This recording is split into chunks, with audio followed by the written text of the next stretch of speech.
Hey guys, Horror Man back for another review. So today we're going to take a look at the long-awaited ultimate Friday the 13th Part 7 The New Blood Jason Voorhees figure. So just taking a look at the box here, you do get this really cool picture from the movie The New Blood. So you get Jason, you get the knife, and then you get Tina on the other side, which she's kind of like a Carrie type of role. She basically has like telepathic powers. So just get a couple little things on here. Just says on Friday the 13th, Jason is back, and then it says, but this time someone's waiting. So she's pretty good, fight for Jason. So on the side, you just get the Friday the 13th logo with a picture of Kane Hodder as Jason. Same thing on the top. Same thing on the other side. And I really like that. It kind of like highlights just the actor as opposed to just the figure. Get some credits on here. Got the UPC if you need that. I did open this already, so unfortunately got a bit of a tear in the box, but I'm definitely going to have at least two of these. The next one I'm just going to leave mint. But the back of it's really nice because you just get pictures of the figure itself. So you do get a little bit of a read-up of Jason here from The New Blood, and then you get just some really cool photography of Jason and kind of highlighting some of the accessories, and then it kind of lists at the very bottom what accessories he actually comes with. And then back over to the front, just like all the Ultimates, you do get that nice window flap that you can open, and then you get a really cool figure shot of Jason here, and then you can see the figure is clearly displayed in the box. So really cool, and you can see tons of accessories. Just a really good looking figure. So let's go ahead and get this out of the box and have a closer look. Alright, so here he is outside of the packaging. And yeah, man, he's got tons of details going on here. Now, before we get too far in the review, I do want to show you one thing that you get included with this figure, which I always like these. So you do get a little backdrop to do like toy photography or just for display, whatever you want to do. But it's basically that house that Tina, like her vacation house or whatever. So yeah, let's go ahead and move on with the review and start taking a look at that mask. Alright, so taking a look at Jason's hockey mask here, this is probably my favorite factory mask. They're just always just a little off, but ever since they've done this scan technology or digital print tech that they've been doing, they have gone back and redone some of those masks, which I do have the Part 3 redo that they did, and it was really good. But yeah, the more they get into this digital technology, they're really getting better with these hockey masks, and I really think this is the best one they've ever done. I mean, it's really good. I don't see anything glaring that I don't like. The hole in the nose might be just slightly off center, but that's really the only thing I've noticed. And I mean, of course, it is a print tech, so it is under these cameras. You might see a little bit of that banding or whatever in the mask, just slightly. But it's something that you really don't notice unless you zoom in really close. But overall, man, I just really like the look of this. Now on this side of the mask here, you can see where he's taken the damage on the mask, so part of it's just cracked off. And if you remember Part 6, he just got hit with that propeller blade at the very end by Megan when she's trying to save Tommy, and that blade just kind of messes up his face and his neck and then just cracks the mask up. So this is what he starts with in Part 7. And then over to the other side, this is going to be the cleaner side of the mask. And again, just really good details. I like all the different work. And just, you can see how nasty that face is going to look underneath that hockey mask. Just really well done. And then real quick, just looking at the back with the hockey mask, you can see the straps going across here. Just really nice details. And again, the fit is really good on the mask. So under these lights, you really can't see the right eyeball, which is the only eyeball he has. But if you put a little bit more light on it, you can see it a little bit. But that's okay, because honestly, in the movie, you really don't see his eyes at all. So I kind of like how it's shadowed with that hockey mask. So let's go ahead and get this hockey mask off. Sort of look at the face. and he just slides right off, and there he is. Alright, so taking a look at the first unmasked head sculpt, I mean, this thing is damn near perfect in my opinion. There's really nothing that stands out that I don't like. The detail is just incredibly good. It is really, really good. Neca's usually done a really good job with nailing the look of these unmasked Jason head sculpts, almost more than the hockey masks themselves, to be honest. But they've really nailed this one. I mean, it just looks so good. Like the details in the teeth are just insane. I love the texturing all in the head sculpt. But yeah, man, it's just the details are just so good. And if you look at the right side of his face, it's definitely a lot less damage from those counselors and people that have kind of gone after him. So you don't have any of that damage here, but you can see his eye pretty well. You can almost see a portion of his nose, and then his mouth, doesn't have that crazy scar where you see his teeth coming through. But again, really, really well detailed. The left side of his face is definitely where you see all the damage. That's the area you see through that mask, and it's really a scary looking side of his face. So you can kind of see like the bone of his skull around his eyebrow area peeking through, so there's no rotted skin left over top of that. You do get this crazy axe cut right here, and that's from where Chris hits him with the axe in part 3. And then you also have that machete cut from part 4, where Tommy Jarvis slams that machete into the side of his face, and that's what takes out that left eye. So I like that they show all that damage. But yeah, just look at the teeth kind of, just showing. There's no skin left on the side of his face, so you can see his teeth kind of just showing through the side of his head. Just really, really great detail. And over to the back, you can see where that one machete cut really went through his head. I mean, it damn near cut his head in half. But you can see all that different texture in there. So just, again, just great detail. Alright, so like I said, you do get 2 different head sculpts with this Jason figure. And man, they both look amazing. So with this one, you get the more open mouth head sculpt. And this is from a specific scene where his mask kind of breaks off his face. So just really good details on that. So let's go ahead and change the head sculpt out real quick. Alright, so once you get this head sculpt off, it's just that standard ball peg that we're used to. Now one thing I want to show you is I have a little magnet on the bottom of this flashlight, and I just want to confirm that it is indeed a real metal chain. So that's really cool. I am glad they put a real metal chain on there. And then if you just want to put this new head sculpt on here, you just want to pop that on, give it a nice push. Alright, so here is that interchangeable head sculpt, and damn, I mean, this looks really, really good. I love the open mouth expression. Like I said, it's definitely from a scene, which I'll show you in a second what it's supposed to be. But I really like the look here, and it really is a totally different look from the head sculpt that you get here. So you got the neutral, and then you have the more expressive head sculpt. But man, it just looks fantastic. Same great detail like you see before, a little bit more because you see the inside of his mouth, and the eyeball even shows up more on this head sculpt. And yeah, man, especially from this angle, just seeing that mouth opened up with, especially on the side here, it just looks so freaking sick, man. I mean, this is a phenomenal looking head sculpt. Now, just taking a look at the back of the head real quick. Again, you do get some really nice details on here. But the one thing I want to show you is you do have a hole in the back of the head here.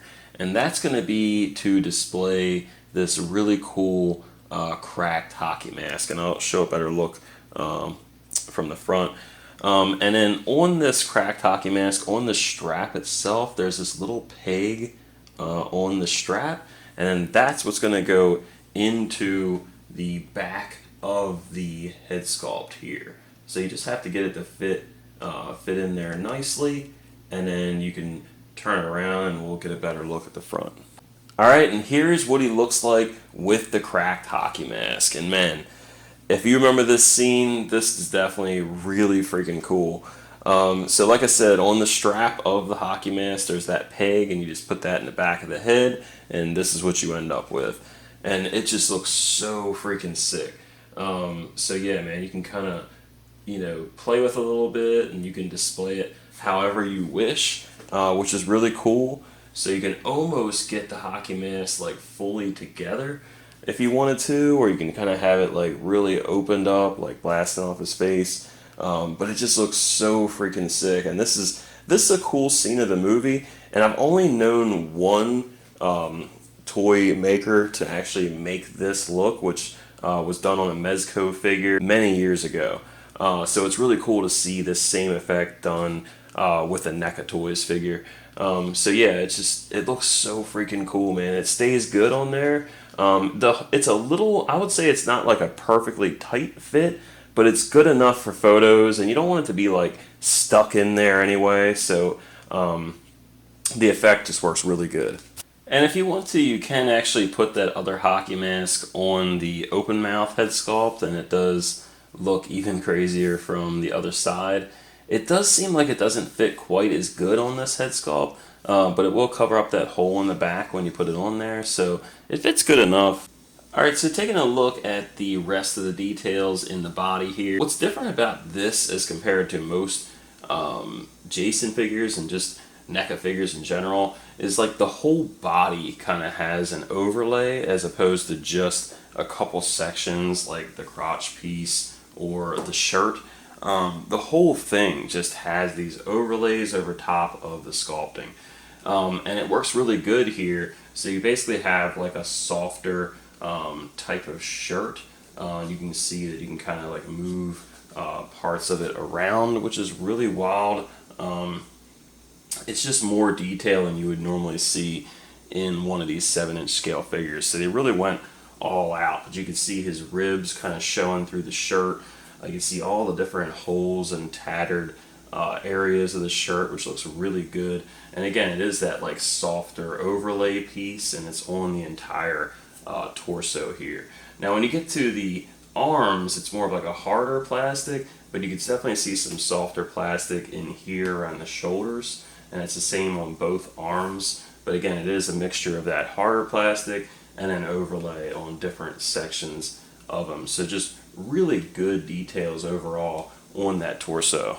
Now, for as good as the front of this figure looks, the back of this figure is honestly just as important, especially with this particular version. I'm sure a lot of people that have seen this movie will always remember that scene where Kane Hodder's Jason first comes out of the lake, and all you see is the back of him. When he finally, gets his whole body out of that water, you see the back of him, and you can see his spine just showing right through the back of his shirt.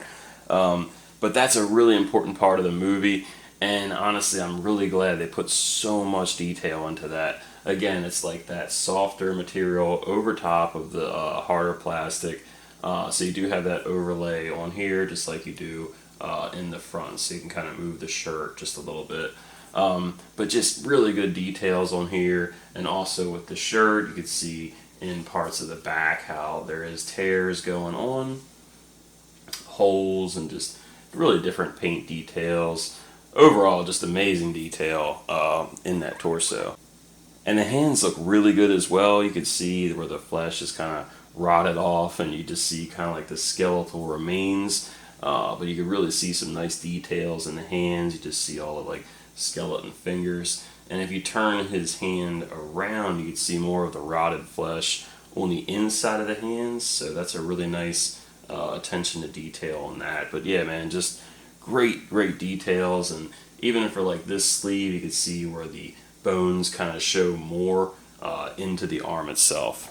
And finally, to the legs, again, it's that same like overlay. So you have like a softer material over top of the plastic sculpt, which looks really nice. You can see like the bones popping through for the knees. Just that like rotted flesh, again, just kind of eating away at his thighs here. So really nice tears kind of going through to the pants. You can see at the bottom of the ankle area where the pants are, they're all tattered. And it's the same thing on this side, which looks really good. Got the holes in the back of the pants. There's just really nothing left undone as far as the detail. And the shoes are nice and dirty, peg holes on the bottom of the feet. I really like the details in the shoes. You can see the treads. He's got like those just like work boot type style tread to it. But yeah, man, just really, really nice details overall in this Jason figure. Alright, so taking a look at the articulation, it is a bit of a step up compared to what Neca's done before with the Jason figures. I know like the Roy as Jason had more articulation in the arms, so you're going to get that here. But you get a little bit more range as well. So just taking a look at the head sculpt, you can turn the head around pretty good. You could probably go all the way around.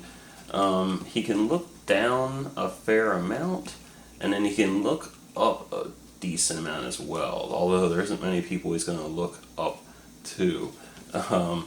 So just looking at the arms, he can go pretty far out or up with the arm, and he can go down pretty far. I can't get it to go to the body any more than that, but you do get the double hinged elbows, or at least that Neca style double hinge, so you do have that extra point of articulation, and you can also twist the arm at that point as well. So that's pretty nice. And then you can twist the waist. You can go to the left, to the right, which is nice here. And then he also has an upper torso piece, which we've seen with like characters like the Super Shredder, where you can kind of rotate the very top portion of the torso and the bottom, which gives him a lot more range. He can't really look down too much, but he can kind of bend over a little bit.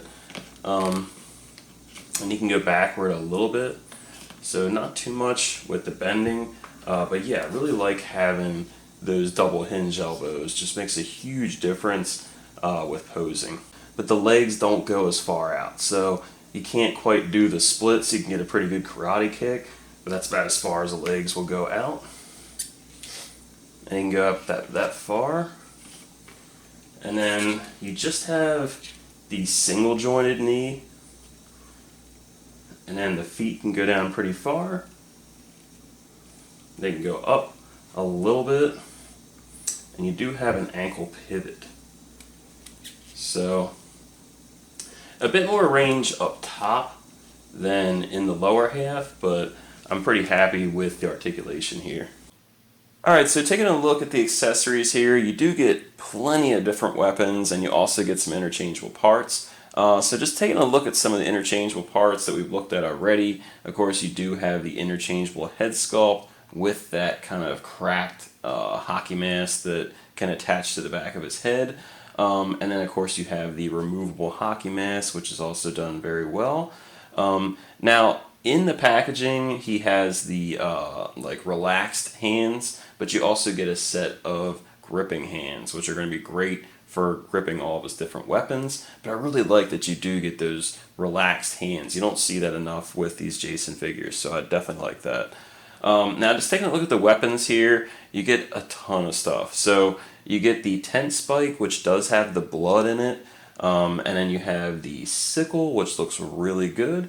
And then you have a couple different weapons that are definitely more specific to this movie. Especially like the brush cutter. I don't really remember seeing that in any other Friday the 13th, so that's a pretty cool piece. And then this actually does have a blade that can spin. I wish it could spin just a little bit easier for like a picture. Sometimes I would like spin like Mikey's nunchuck or something like that, and it could stay spinning, you know, just enough, like long enough to get an action shot.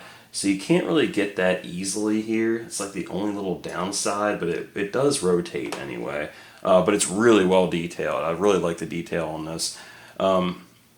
Besides that, of course, you get the axe, you get the kitchen knife. This is, on the box, it's called a woodcutter, but it's actually called bush axe. And then there's also his trusty machete. So yeah, man, you get tons of different accessories for Jason here. Interchanging the hands is really good on this one. It's a little bit nicer than some of the other ones, honestly. Just feels really good quality. Pops out pretty good. And then it's got a little bit thicker peg on here, so I'm pretty impressed by that. Some of the other ones are a little bit thinner. But yeah, it works really good and stays in great. And it's really nice having the two different gripping hands because you can kind of get a little creative here, and as opposed to just only holding the one weapon. You can hold like two different weapons. So here he is holding the kitchen knife and holding the sickle. And then here he is holding the axe and the tent spike. And here he is with the bush axe, and you can see I got him in a double-handed gripping pose. And here he is with his trusty machete, and you can see that I have him with the relaxed hand on the left and then the gripping hand on the right, in case you want to kind of switch it up. And then finally, here he is with the brush cutter, and I basically used the right gripping hand, but I actually left the open hand for the other piece to hold on to. It's probably better if you put the gripping hand in. I couldn't imagine Jason come at me with this thing. And just in case you want to put him on that part 6 rock with the chain that came with the diorama, you can do that. He does sit a little forward, so if you put him too far back, he's probably going to slide down that plastic stand. But it does seem to work pretty good on here. Alright, so for the first comparison, here he is next to some other Neca Jason figures. So you have the original Part 3 Jason with a custom freak hockey mask, and then you have the final chapter Part 4 Jason. And here he is next to some larger Neca Jason figures, and mainly the actors are what these are scaled to, so each different actor is a different height. And you can see this remake version was a little bit taller, and he has a custom mask done by Anthony Kane. And then the Freddy vs. Jason version is the biggest, and he clearly shows it here. He's like a Frankenstein Jason. And here he is with a couple Neca Freddy Krueger figures. So you have the Part 3 Dream Warriors version, and then you have the original Freddy. And you can see the Part 3 one's actually a little bit taller.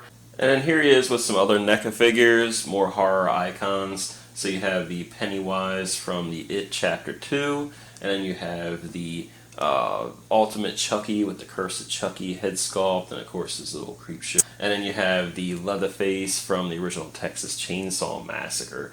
And here he is with someone else who loves the hockey mask. You have the 1990 Casey Jones and the Wrath and Disguise. These were both from a 2-pack made by Neca Toys. And again, you can see they scale very well together. Here he is with some of the retro style Neca toys, which are a bit out of scale with the regular 7-inch line. But you have the Part 6 Jason, and then you have the Part 1 box set, which had the Pamela Voorhees and the young Jason Voorhees. And you can see, yeah, they just don't quite scale together, but you could probably make it work in a picture. Now, they also made a Pamela Voorhees box set, which came with a Part 2 version. I do have that, but it's still in the box. But yeah, they did make a 7-inch scale Pam years ago. And for the final comparison, here he is next to some non-Neca Jason figures. So you have the original Movie Maniacs Jason, and I also have a custom freak mask put on that one. And that was like the Jason Goes to Hell version. And then you also have the Part 3 Mezco version of Jason, which is really, really little compared to this one. So yeah, these don't quite scale together. Alright, so that's my review of the Neca Toys Jason Voorhees Part 7 New Blood figure. You know, this is just a really, really good Jason figure. I mean, Neca definitely nailed it with this one. From the paint, the sculpt, the articulation, accessories, interchangeable parts, I mean, just everything about this figure is just almost perfect, man. There's really nothing to complain about, from at least from me here. I mean, it's so freaking good, man. If you're a fan of this movie, if you're a fan of Jason, or you just kind of want to have like a cool horror icon in your collection that maybe you don't have it already, or maybe you just have tons of Jason figures and aren't sure about getting yet another one, this is the one to get. And this is such an iconic Jason, really, just to have in your collection. Kane Hodder played Jason 4 times. He's the only actor that could say that. And, I mean, he did a hell of a job. He really had, like, a certain intensity to him, like the heavy breathing, just the way he could move his bodies, like his shoulders especially. He just had a lot of different movement that was much different from the other Jasons. And not to take away anything from those other Jasons, because I really love those other actors. But Kane just has a much different performance. And to not even have a figure of him You know, it's been many, many years since we've had a Kane Hodder Jason figure, but not to have a modern figure is just crazy. So I love that they actually went all out with this figure. You know, if this is the only Kane we get, which I do hope we get a Jason Goes to Hell at least, but if this is the only Kane we get from Neca, you know, anytime soon, they definitely nailed it. I can't talk enough about these accessories. This hockey mask with the interchangeable head, it's just so cool. I mean, it's above and beyond what I expected for this figure. But yeah, man, I mean, it's just such a great figure. The accessories, everything. I just think, you know, they pretty much got an A+ on this one. So thanks for watching my review. Like the video if you liked it. Leave me a comment or question if you have one. And please subscribe if you haven't already. And until next time, guys, see ya.